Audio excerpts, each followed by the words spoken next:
Welcome back, everybody. My name is Taylor Martin. This is the best damn EDC, and it's time for another EDC Weekly. A few weeks ago, I asked you guys to share your most used and abused, well-loved carries, and we would do an episode dedicated specifically to that.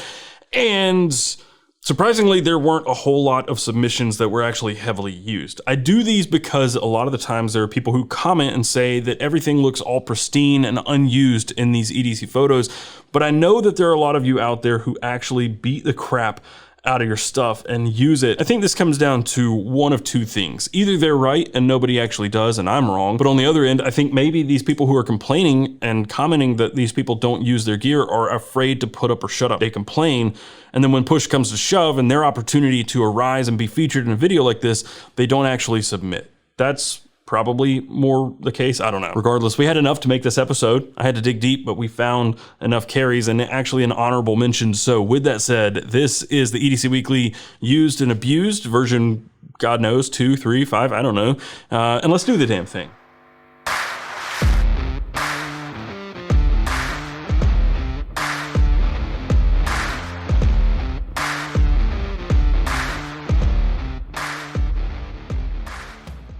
Before we get started, I want to thank our sponsor for today's video, me, and Exclusive, because I don't think I've actually explicitly talked about these things on the channel, but we have some new slingshots available. So this is V2 of the slingshot, little pocket slingshot, Topo edition this time in black or stonewashed titanium. We also have the V2 TPT slides. These are also in this stonewashed or black. This has the new logo and a new Topo design, and Ranger eyes. I know I've talked about these, but these are all in stock. However, I have some new merch, shirts and hats. These are not available just yet, but they will be very, very, very soon. So if you want some new, totally new designs on the shirts and hats and fresh stuff coming regularly, just go over to the Best Damn EDC website. There's a link at the top that says Exclusive. That's where you can buy this stuff, and then the merch stuff will come very soon. I promise. I've been working on this stuff very hard behind the scenes, and I'm excited for everything that's gonna be happening in the next month or two. So go check that out. That's the sponsor of today, me. Okay, one last thing, I promise, last thing before we get started. I know you just want to get to the carries. You can skip forward, it'll be linked down below if you want to just skip over this, but this is an important announcement regarding the EDC Weekly. Obviously, I've been telling you guys for like 2 or 3 years that I was going to get this back to a weekly show. I failed on that over and over and over, and there are many reasons. I'm not making excuses. The biggest explanation is that I don't enjoy making this show like I used to. I don't like doing the same thing over and over and over and over. I get bored very easily, but also there's another side to that. I just don't feel like the EDC Weekly provides the same sort of value or even entertainment that it used to. And I think that's because there's been a lot of convergence in the EDC Weeklies, and I see a lot of the same gear over and over. And originally, this was a show about gear discovery. You could come here and learn about some new things, and I think there's still that element to it, but nowhere near what it used to be. So I started thinking about how I could bring it back to something that I really truly enjoy, and I also feel provides the value that it used to you guys. And I thought back to an old episode I did. I think I called it Complete My Carry. And I only ever did maybe 1 or 2 of these, and then I started taking questions or asking the question, what can we help you with in the submission form, but I don't put enough emphasis on the answers to those questions. I'm not providing the value that I'm proposing that I will. So I want it to be more of, you're seeking something and I can help you find that. So I want to dedicate probably half of the EDC Weekly episodes moving forward to Complete My Carry. They will be called EDC Weeklies, but they will be a Complete My Carry series. So that's something I really want to get back to, is providing that value, not only featuring you guys and showing some cool stuff, but answering the questions that you're having trouble getting answers to. That is, I think, the most valuable thing I can do with the EDC Weekly. I want to go back to the drawing board. I want to make this show fun, exciting, interesting, and also educational, so that you can come here and actually get something out of it, versus just you coming here to see if you got featured or, you know, see the same setups over and over and over. That's all. I know I'm rambling. I just feel like that's something that's been weighing on me lately. I don't do the EDC Weekly nearly enough, and there are many reasons, but most of those being I'm bored, I don't think it has the value it used to have, and I just want to mix it up. Okay, used and abused carries. The very first one comes from Matt or Peculiar_EDC over on Instagram. This one jumped out because of that knife in the center of the photo. Obviously brass and green is a great color combination as well. Wooden background. I'm a sucker. Some things never change. But first up in this photo, what you see to the very left is the Timex Expedition Scout. It's a great budget watch. You also have a Fight or Perish wallet at the top, and then beneath that, under the gear, is a Pilgrim Leathercraft leather notebook cover. He also has a big idea design click EDC in brass, as well as his knife that I was talking about, the Benchmade 940. And then the Swiss Army knife you see here is a Beaver Blade Works Farmer with brass scales. He also has a Leatherman Skeletal in the bottom right. A Benchmade Hidden Canyon is the fixed blade in the top right. And then that is inside a homemade leather sheath by Matt himself. Now, this is what I was talking about, asking those questions. What can we help you with in your carry? He says, I need opinions on a pry tool. I've never used one, always used the back of a knife or a flathead. Do I need one? Well, if you've gotten by this far, probably not, but you can also use the flathead that's on that Farmer, right? That's really all a pry tool is a big flathead, right? So you could use the one you've got there. You already have one technically. I don't recommend using the back of a knife because snapping the blade on a $1 to $2 or beyond $100 knife hits a lot harder than, you know, snapping the tool on a Swiss Army knife or something. He said, I'm looking forward to this video. I love using my gear and admit to wrongly abusing it sometimes. You can't see it, but the Leatherman blade is snapped and that's my third replacement. Okay, I think you just answered the question for yourself. Use another tool. I do have gear I don't use often, not because I don't like it. The opposite, as I find them too nice to risk damaging it. My gear here is the opposite, yet still gives me that happy carry feeling, even to the point where I'll make my own sheath to protect my blunt and poorly sharpened fixed blade. That's really cool, man. I love seeing the gear that's used. This knife has definitely seen some serious use. I mean, look at that blade. I love seeing that. I think coated blades look way better with use. Anyway, thank you for sharing. I hope that helps in terms of the pry bar. I think you might actually be a candidate for one of those. Again, you've got one with the Swiss Army knife, but again, if you're prying really hard enough to snap a blade 3 times, you might also snap the flathead. So maybe it could be a good idea for you to get an actual pry bar. That's my take. So the next submission comes from CS Skates, or the Thirsty Bookworm, over on Instagram. This is the one that I shared just promoting this version of the EDC Weekly. And again, the knife is exactly what we're looking at here, but there's some more stuff I want to talk about. So in this photo, the first thing you see in the very top right is the CZ P10. That is his daily carry firearm. He also has a Victorinox Classic SD in walnut in the bottom right on a generic carabiner. And then next to that is also a Nitei's doohickey. To the far left of the photo is his wallet setup. Inside that he has his flashlight, which is a Streamlight Micro Stream, as well as a zebra pen of some sort. He doesn't say which kind it is and you can't really see it. All of that is kept inside a Travax wallet with some hair ties. And then in the middle of the photo is his knife. That is the Benchmade HK 14255. And then next to that is a fixed blade, the Essie Azula, and then there's also a Zippo here in the photo with looks like some grip tape for a thumb, I guess. And then all of that is sitting on top of a book. That is the Tony Hillerman, The Ghost Way. He says, I'm using the sheath that came with the Azula, but would love something I could clip inside a pocket and have it be a little more discreet. Also a way to carry my Zippo without it slipping out of my pocket constantly. I have no answer for the Zippo other than getting like a belt sheath for it.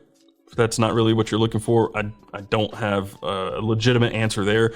But for the sheath, as long as it's Kydex that comes with this, right? You could just get an Alti clip for it, so it bolts onto just about any Kydex sheath and it will clip into your pants pocket. That'll work. It's not gonna be any more discreet because most, even pocket sheaths for fixed blades, leave a significant portion of the handle exposed. And that's because if you don't, then you can't actually grab the knife out of the sheath. So yeah, there's no super discreet way to carry a pocket fixed blade unless you can find something like this. So this sheath is made specifically for this knife, but if you could find maybe a leather sheath that's got a very deep carry clip and hides most of that handle, maybe, but I don't know if anything like that is made for the Azula. It should be because it's a very popular knife, but I'm not sure. But man, look at this Benchmade. I've literally never seen this Benchmade model before. What did he call it? The HK. It's got a recurve Tonto blade with an axis lock, 154 cm steel. So I think it's a little bit of an older model. But man, that thing has been beat on. This Travex wallet is holding on for dear life. So that's a piece of paracord run through the front and back of that wallet to hold everything in. I've never seen somebody use the Travex wallet like this, so that's really cool, but using the hair ties around it to keep it even more secure. Very, very cool. I love seeing stuff like this, so thank you for sharing. The next submission comes from Miya, I believe is how it's pronounced. And let's just dive in. First up, we have the Timex/J Crew 2008 watch. It says the face is scuffed and scratched up a bit, but it still works. That is on a brown NATO strap. And then underneath that is a Relic front pocket wallet. They say, so old and beat up that I restitched it and added staples to keep my cards from falling out. Oh man. The Fisher Spacepen Bullet stylus is in the far right of the photo, and then next to that is the flashlight. That's a PowerTac Saber. In the bottom left of the photo is the Big Idea Design Best Damn EDC TPT Slide V1. So this is the older model with the old logo. In the middle of the photo is the Smith & Wesson neck knife SW910 TAM. They say it's a beater knife that I don't worry about messing up or getting filthy. And then underneath everything is a Kindle Paperwhite 4 with a Best Damn EDC sticker on the case. They ask, what knife would you recommend to replace the one in the picture? I use these items at least once a day, but my Paperwhite is a constant. I'm a voracious reader, so it's a must with me. The TPT Slide is also always on me. Same. As for the knife to replace the Smith & Wesson, it depends on your budget. There are so many fixed blades. If you want a really, really good EDC fixed blade for the price, my vote goes to the Bradford Guardian 3. I love that knife and it's a really great value. It's going to be about the same size as this one, although it's got a thicker handle. If you want something a little bit more affordable, Essie Azula, the one from the previous post, that is a really good sized fixed blade for carry. Some of my favorites that I'm just going to rattle off a few of my favorite EDC fixed blades though. You've got the EDC one from BMKT, comes in a bunch of different blade shapes, and he does a really good job, and now he has a field spec version. I really love this one. This one might be my absolute favorite EDC knife, but this one is going to be quite a bit more expensive. There is a production version from Boker that is a little cheaper. TPK, Tactical Pterodactyl Knives, just phenomenal EDC knives, great size. The mid-size Raptor is the one that I really like and own. Of course, there's the GMF1 from Giant Mouse Knives, also a phenomenal EDC knife. And then these newer production runs from, they're from Boker, but it's a collaboration with Joe Mangiafico.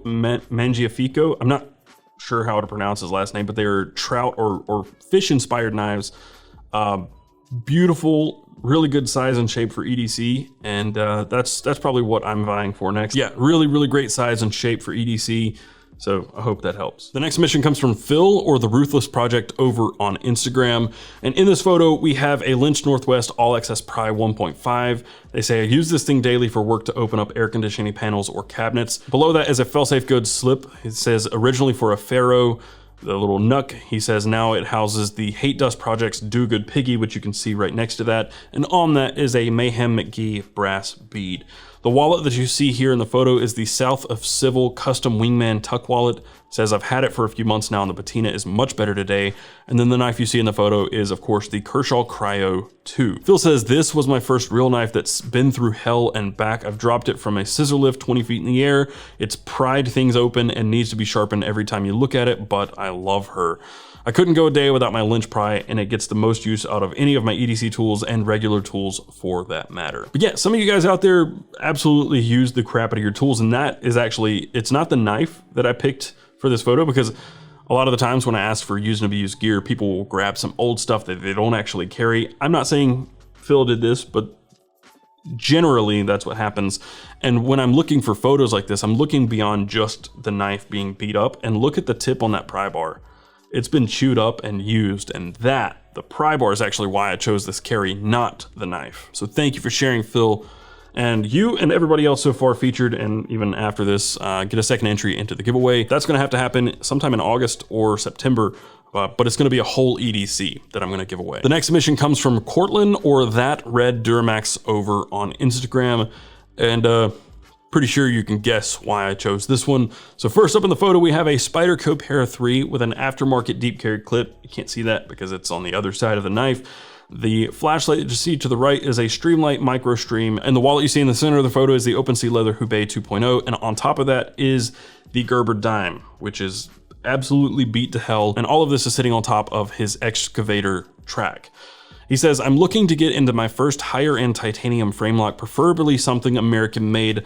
I'm getting married next year, so I got all my groomsmen knives as gifts, and I think it would be cool to get a nice wedding knife for myself as well. This is my work carry, and I know a lot of people say you shouldn't have a work and a nice carry, but in my line of work as an excavator, your gear gets beat up pretty good. I'm not afraid to use any of my stuff, but I don't like to beat the piss out of everything I own. Pair 3, while very common, fits that bill of strong and dependable, but also not stupid expensive, and you can't hardly beat the small size and usability of the dime for the price. Same with the MicroStream, you get a lot of usability for the price. The wallet is the only thing that doesn't get used and abused, obviously, unless you count having to take the debit card out way too many times a day. I sort of agree with the dime statement, but again, you know me, I'm a huge power pint believer.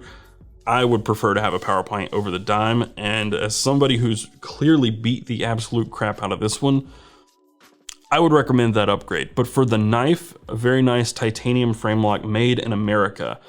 If you're looking at that, for the most part, there are some exceptions to the rule, but for the most part, you're looking at about a $500 investment. Obviously, you're gonna hear me suggest a Sebenza or an Umnumzan. You guys know I love my Chris Reeve knives. There's also McNeese. I think Jonathan McNeese is doing amazing work. I love my Mac 2. It's quickly gone to the top of my list. And then there's Hinderer. It's really hard to beat a Hinderer, especially if you're gonna beat the crap out of your knife. I think any of those three are gonna be really hard to beat. Obviously, Chris Reeve and Hinderer are gonna be a little bit better because they don't have bearings inside, and they just, well, Hinderer can, but you have the option to avoid bearings. But yeah, I think it's hard to go wrong with any of those three. In fact, in my pocket today is the Inkosi I got at Blade Show, but I've also been carrying the crap out of my Hinderer XM18, so they just stay in the pocket. Get that Umnumzan. All right, and finally, we have one honorable mention, and the reason this is an honorable mention is because this is a work-specific carry. This is not something that anybody would really carry day to day, but this comes from Matt P Villeneuve, and this is clearly his work carry. He has a Milwaukee Inksol black fine point marker to the left, as well as an Aspect ballpoint stick pin. He has a Mini Maglite Pro 2AA.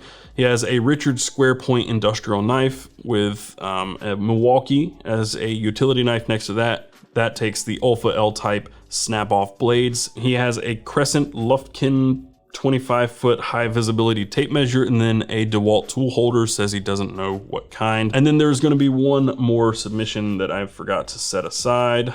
Give me 1 second. This guy always has some seriously used and abused carries. This comes from my buddy Bushcraft Kelso. He submitted the show, and the reason I didn't just pick this for a normal one is because this is not a normal carry by any means. Kelso is a very unique individual. I did a little bit of a photo from back when I was doing the co-op. I posted a photo of Kelso back at the co-op, and his carry is something else, and he submitted this. All right, so in this photo we have a Victorinox Farmer X with a glow nut, a whistle, and a ferro rod toggle attached to it through a lanyard. He also has a Firesteel.com 1/2 inch by 2.5 inch ferro rod. He has a click bic with a Beeline hemp wick, a Gorilla Tape, and a Ranger band. And then he says his magic string, 8 feet of paracord with a hardwood toggle wrapped around a piece of fat wood and a bit of leather. And all of this is sitting on top of a Wazoo Survival Gear foraging bandana. So yeah, this is not normal stuff that you're gonna see in most people's carries, but this is Kelso. And if you ever question that Kelso doesn't use his stuff, you're out of your damn mind. Anyway, thank you for sharing, Kelso. Love you, man. But thank you all for submitting to the show. If you submitted at all, you have an entry into the giveaway. And if you were featured at all, that means here over on Instagram, you get a second entry into the giveaway. And the last one was a big giveaway that was like probably $800 or more worth of gear, and I'm gonna do the same with this one, maybe up the ante just a little bit. So just be patient. I'm gonna create a new form to submit to the show so that we can do a Complete My Carry. That's gonna be the next EDC Weekly, is a Complete My Carry. It's gonna be a little bit of a different format. It's gonna take me a couple of weeks to get everything ready, but there will be a new form. You can submit now, but it's not really set up to take the same submissions that I wanna get for this new type of show. You can hit the link down below or go to edcw.co